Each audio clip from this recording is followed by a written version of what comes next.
Now, debate over the creation of additional states in Nigeria has continued to generate mixed reactions across the country. Since independence in 1960, Nigeria has transitioned from three-region structure to a federal system comprising 36 states, a change driven by political, economic, and social consideration. In Gombe State, residents, business owners, economists, and politicians remain divided whether state creation enhanced development or merely creates fresh challenges. Hassan Lawan Koli reports. While some see it as pathway to development and closer governance, others argue it could further strengthen the nation's already stretched resources. Some residents believe the country should explore alternative strategies for development rather than continually creating new states. The main issue is for the leaders to be honest and to be sincere in carrying out their duties. What we have as a problem in Nigeria is all about leadership.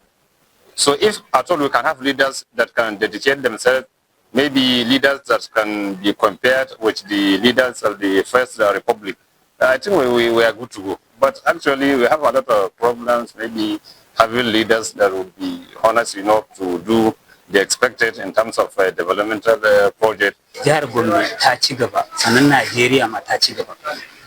Saboda ai yanzu muna mulkin farar hula ne.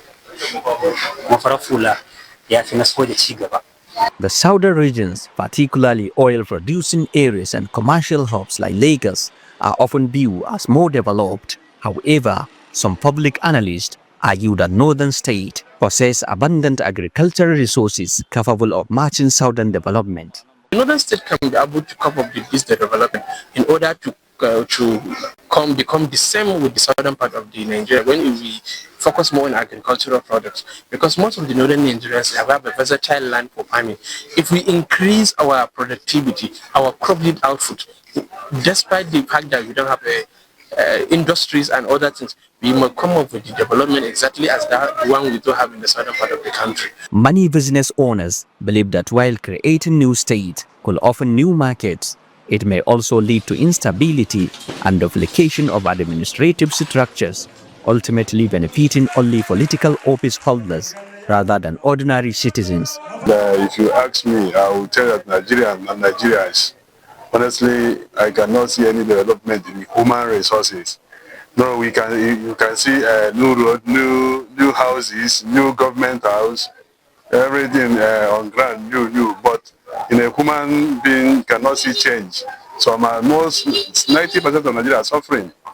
Some are suffering here and there, especially we traders, we marketers. You're not inside market. You have seen we are here with you for past 1 hour. Nobody enter my shop and buy one or two things. They need something, but there's no money. Economic experts caution that financial implications of creating more states could outweigh the potential benefit if not properly managed. They point to rising multidimensional poverty as a major concern. The Nation Development Program came up with large measures of poverty that include education, health, and standard of living facilities. For education, they basically focus on school of enrollment, number of years spent in the school. For health, they basically focus on level of nutrition and child mortality. For standard of living measures, they took into consideration a number of factors such as availability of electricity, availability of water, sanitation facilities, and the rest. Many Nigerians argue that continuous state creation has failed to address regional inequalities and has instead intensified competition for federal resources. They, however, believe that only good governance, not more state, can truly solve Nigerians' long-standing development challenges. Hassan Lawan Koli, Trust TV News, Gombe.